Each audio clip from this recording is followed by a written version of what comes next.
معزز سامعین، بہت سے لوگ یہ سمجھتے ہیں کہ اسلام میں نہ کسی تفریح کی گنجائش ہے اور نہ کوئی خوشی منانے کی گنجائش ہے۔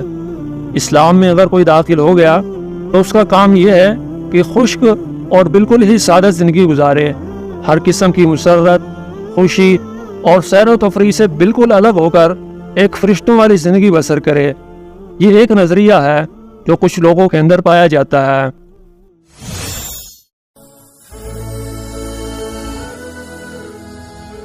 السلام علیکم ورحمۃ اللہ وبرکاتہ۔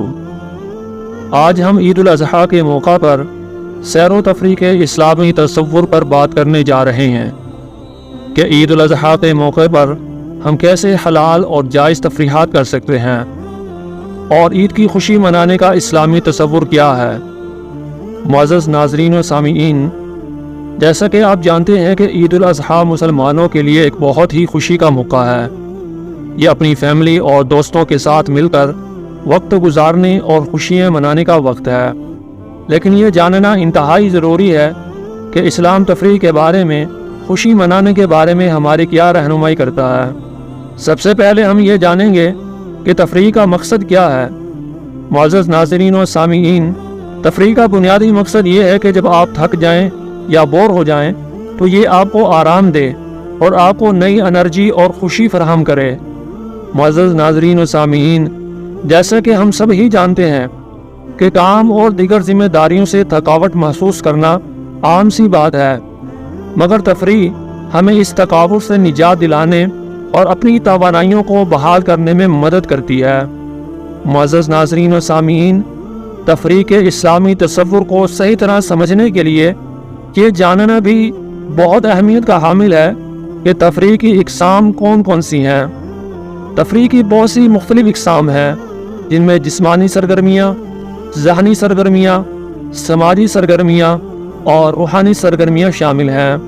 معزز ناظرین و سامعین، ہر شخص کی اپنی پسندیدہ تفریحی سرگرمیاں ہوتی ہیں۔ کچھ لوگوں کو جسمانی سرگرمیاں پسند ہوتی ہیں، جیسا کہ کھیل کھیلنا یا ورزش کرنا۔ کسی کو ذہنی سرگرمیاں پسند ہوتی ہیں، جیسا کہ کتابیں پڑھنا یا گیمز کھیلنا۔ اور پھر کچھ لوگوں کو سماجی سرگرمیاں پسند ہوتی ہیں، جیسے دوستوں اور رشتہ داروں کے ساتھ وقت گزارنا۔ اور کچھ لوگوں کو روحانی سرگرمیاں پسند ہوتی ہیں، جیسے کہ عبادت کرنا، نماز اور ذکر و اذکار میں وقت گزارنا۔ معزز سامعین، بہت سے لوگ یہ سمجھتے ہیں کہ اسلام میں نہ کسی تفریح کی گنجائش ہے اور نہ کوئی خوشی منانے کی گنجائش ہے۔ اسلام میں اگر کوئی داخل ہو گیا تو اس کا کام یہ ہے کہ خشک اور بالکل ہی سادہ زندگی گزارے، ہر قسم کی مسرت، خوشی اور سیر و تفریح سے بالکل الگ ہو کر ایک فرشتوں والی زندگی بسر کرے۔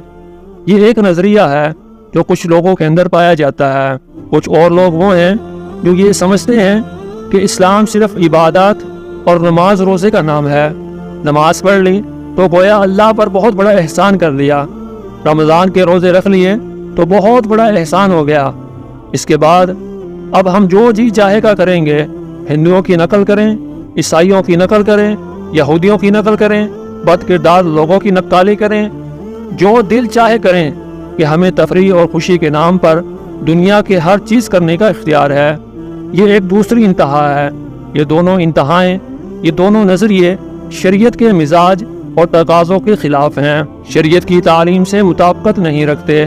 اس لیے ہمارے لیے یہ سمجھنا انتہائی ضروری ہے کہ تفریح، خوشی اور مسرت کے بارے میں اسلام کا نقطۂ نظر کیا ہے۔ معزز سامعین، اسلام میں صرف وہ تفریح حلال ہے جو اللہ اور اس کے رسول صلی اللہ علیہ وسلم کی تعلیمات کے مطابق ہو۔ اسلام ہمیں بامقصد تفریح کی اجازت دیتا ہے، وقت کے ضیاع اور اخلاقیات کی بربادی کرنے والی تفریحات کی سخت ممانعت کرتا ہے۔ اسلام میں اخلاقی اور شرعی حدود کو توڑنے والا جو بھی طریقہ تفریح کا ہے وہ سارے کا سارا ناجائز ہے، جیسے کہ کسی کا ازراہ مزاح استہزاء کرنا، کسی کی بے عزتی کرنا، کسی کے بارے میں محض لذت زبان کے لیے جھوٹ بولنا اور اپنی نفسانی خواہشات کی تکمیل کے لیے تفریح کو اختیار کرنا، یہ سب کام ناجائز و حرام ہیں۔ البتہ اعتدال و توازن برقرار رکھتے ہوئے صحت مند تفریح کی نہ صرف اسلام ہمیں اجازت دیتا ہے، بلکہ اسلام صحت مند تفریح کی حوصلہ افزائی اور سرپرستی بھی کرتا ہے۔ اسلام میں خوشی کے اظہار کے لیے اکٹھا ہونا، نئے کپڑے پہننا، اچھے پکوان بنانا، کھیل کود کرنا سب ٹھیک ہے، مگر اخلاقی و شرعی حدود کی پاسداری کرتے ہوئے۔ مثلاً عیدین کے موقعوں میں سے ایک موقع یہ عید الاضحیٰ کا ہے۔ اس میں سیر و تفریح اور خوشی کیسے منائی جا سکتی ہے؟ معزز سامعین، عید الاضحیٰ پر ہم اپنے خاندان اور دوستوں کے ساتھ وقت گزار سکتے ہیں، قربانی کا گوشت بانٹ سکتے ہیں، غریبوں کی مدد کر سکتے ہیں اور عبادت بھی کر سکتے ہیں۔ عید الاضحیٰ پر ہم اپنے بچوں کے ساتھ بھی کچھ تفریحی سرگرمیاں کر سکتے ہیں۔ ہم انہیں قربانی کے جانوروں کے بارے میں بتائیں، قربانی کی اہمیت پر بات کریں، حضرت ابراہیم علیہ السلام اور حضرت اسماعیل علیہ السلام کی قربانی کا واقعہ سنائیں، انہیں عید کی روایات کے بارے میں بتائیں اور انہیں عیدی بھی دیں۔ اسلام کہتا ہے کہ تفریح نہایت ہی دلچسپ و مزیدار سرگرمی ہے، اور شرط یہ کہ بہتر و بامقصد ہو۔ محض وقت کے ضیاع کے لیے یا نفسانی خواہش کے لیے تفریح کی کوئی بھی گنجائش نہیں ہے، جیسا کہ قرآن پاک اور احادیث کے اندر بیان کیا گیا ہے۔ اور دنیا کی سیر میاں بیوی کو ایک دوسرے سے حاصل ہونے والی فرحت و خوشی، مختلف قوموں کے احوال و واقعات، گھوڑ سواری، تیر اندازی، دوڑ وغیرہ کا ذکر کیا گیا ہے۔ اسلام کہتا ہے کہ تفریح بے وقت نہیں ہونی چاہیے، تفریح کرتے ہوئے صحیح وقت کا انتخاب بھی کرنا چاہیے، جیسا کہ نبی کریم صلی اللہ علیہ وسلم کا معمول تھا کہ آپ صلی اللہ علیہ وسلم عشاء سے پہلے نیند کو ناپسند فرمایا کرتے تھے اور عشاء کے بعد باتیں کرنے کو ناپسند فرمایا کرتے تھے۔ اسلام کہتا ہے کہ کھیل سے حقوق اللہ اور حقوق العباد کی ادائیگی میں بھی حرج واقع نہ ہو، بلکہ حقوق و فرائض میں معاون ثابت ہو۔ معزز سامعین، یہ چند ایک مثالیں آپ کے سامنے بیان کی گئی ہیں، ورنہ اسلام دیگر شعبوں کی طرح تفریح میں بھی مکمل رہنمائی کرتا ہے، اسے بہتر اور بامقصد بنانے کے لیے احکامات کو جاری کرتا ہے۔ معزز ناظرین و سامعین، عید الاضحیٰ ایک ایسا موقع ہے کہ جس میں ہم خوشی منانے اور اپنے پیاروں کے ساتھ وقت گزارنے کے لیے کچھ وقت نکالتے ہیں، لیکن ہمیں یہ بھی یاد رکھنا چاہیے کہ عید الاضحیٰ ایک عبادت کا موقع بھی ہے۔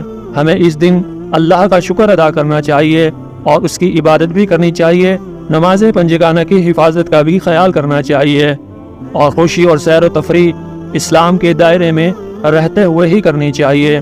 اللہ پاک ہم سب کو پوری زندگی اسلام کے مطابق گزارنے کی توفیق عطا فرمائے، آمین ثم آمین۔ ہمیں امید ہے کہ آپ کو یہ ویڈیو پسند آئی ہوگی۔ اگر ویڈیو پسند آئی ہے تو ویڈیو کو لائک اور شیئر کریں، ہو سکتا ہے کہ آپ کی وجہ سے کسی کی اصلاح ہو جائے اور آپ کے لیے صدقہ جاریہ بن جائے۔ اور اگر اس طرح کی اصلاحی اور معلوماتی ویڈیوز دیکھنا چاہتے ہیں تو ہمارے یوٹیوب چینل کو سبسکرائب ضرور کریں اور بیل کے بٹن کو ضرور آن کریں۔ معزز ناظرین و سامعین، آپ کے خیال میں عید الاضحیٰ کے دن تفریح کا کیا اسلامی تصور ہونا چاہیے اور آپ اس دن کو کیسے خاص بناتے ہیں؟ براہ کرم اپنے خیالات اور تجربات ہمارے ساتھ شیئر کریں۔ آپ سب کو ہماری طرف سے عید الاضحیٰ مبارک ہو۔ ملیں گے اگلی ایک اور ویڈیو میں، تب تک کے لیے اجازت دیجیے۔ اللہ حافظ۔ السلام علیکم ورحمۃ اللہ وبرکاتہ۔